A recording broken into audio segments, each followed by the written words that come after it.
Hello folks. So in this video I will talk about the content child. What is the role of content child in Angular? So this is basically an Angular feature, and it is a decorator that configures a content query. And let's see something about the content child, how it works. So it is basically used to get the first element or the directive matching the selector from the content DOM. If the content DOM changes and a new child matches the selector, the property will be updated. So content queries are set before the ng after content init callback is called. So it does not retrieve elements or directives that are in other component templates, since a component template is always a black box to its ancestor. So let me show you it with the example how it works. As you know, means we also use ng content to bind the dynamic content. So this content child is basically used to manipulate, used to handle that ng content element. So how it handles? So I will give you one by one. So let me show you one example here of the content child, how you can use it in your project. Let me run this project.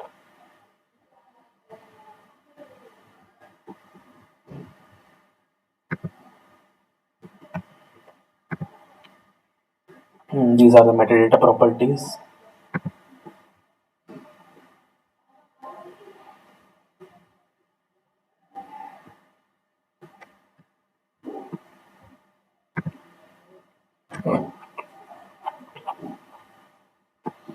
So where you can use this content child, so any class with the content component and directory decorator, a template reference variable as a string, any provider defined in child component, any provider defined through the string token. So here all these cases you can use this content child. So let me show you with the example how you can use this content child.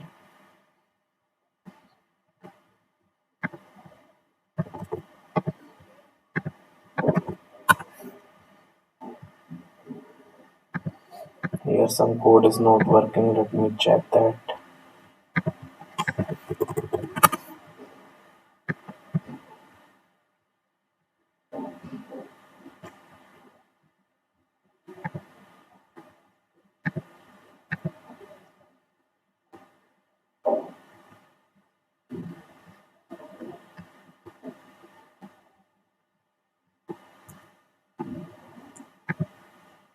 So here this is the element, and this is the ng content that we have added below this element.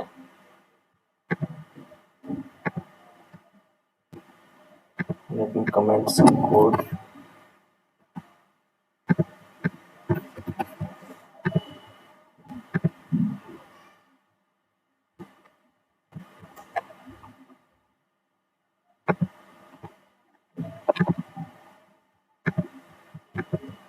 So now it's working. So let me show you how it will work. So here what we have taken. So here we have the element. This is the element means normally we import the component like this. So this is the component. It will import the single component, which is this.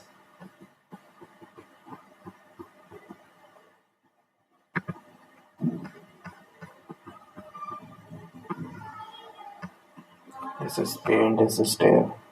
Okay, this is a different example. Let me take you with the example app. So this is a component that we have, example app.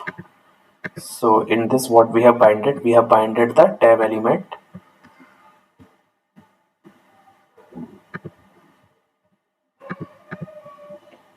So here what we have done here, so means as we normally include the component like this is a means here we have taken, this is a major one component. Here we have taken these components. This is a that we have imported, and then next is the tab component. This is a tab component. This is a child in this component we have included in the parent, in the example app component, and this is a different directive that we have taken here. So means we have taken the two components and one directive. So in the major component we have included this imported this tab component, and here we have imported that directive. Means the directive you can use in multiple ways. So here this is another way. This is the means with the selector you can also use the directive. So here we are passing the data ID from this directive to the directive. And so how we can print this, how we can include this is a ng content type content. This is a dynamic content that we are going to load here. So in the example app, what we have done, we have imported the child component, this tab, and this tab component we have included this dynamic content to pass the data. So here so you can only do this after importing the content child. So after in the content child we have imported the pane component, we have imported the pane we have imported the pane directive, and then you can use this directive here. And in this directive, what in this tab, what we have to this we have this code, we have written the pane and whatever the id it is. So means it will pass the 1, it will pass the 2 from this component, from this example app component.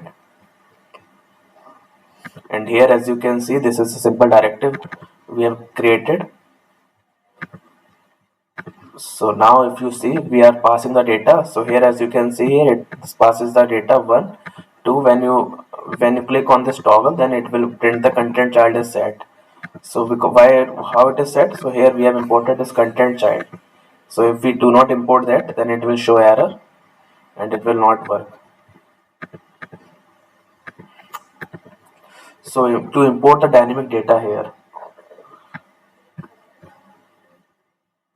so in the example app, what we have done, in the example app we have imported the we have in the example app main component that we have imported in the app component, and this tab is the child component of that. And in this tab, how we are passing data from the dynamic directive that we have added here. So in the tab we have included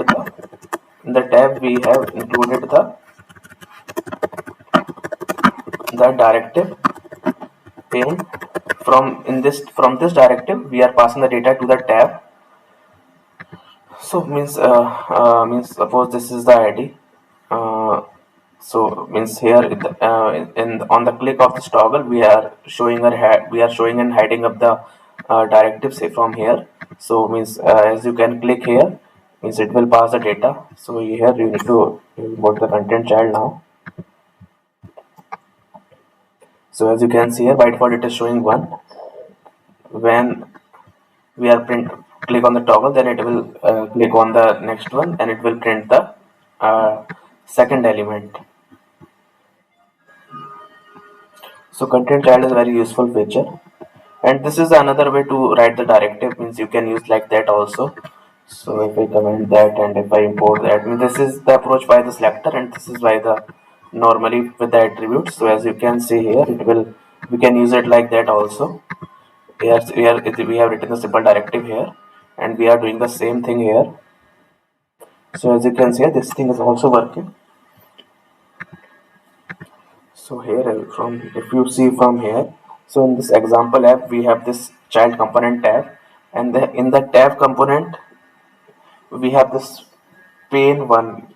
Means here this is the tab component template. So here we are passing that id from the directives. So in some cases we need that. So that is why in that case you can use this content child. And there are lots of use cases also, so I have created a video for that.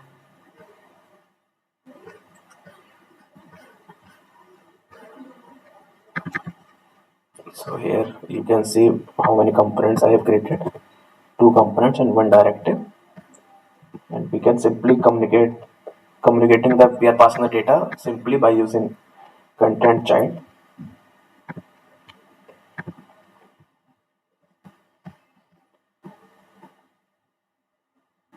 So here as you can see here, Means if you want to check the content, you can check it here also. When this content child is set, then it will run this lifecycle hook ng after content in it.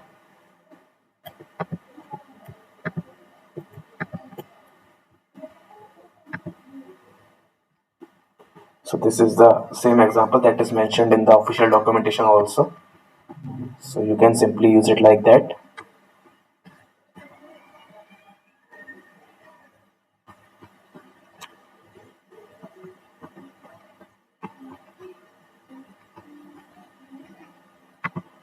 Thanks guys for watching.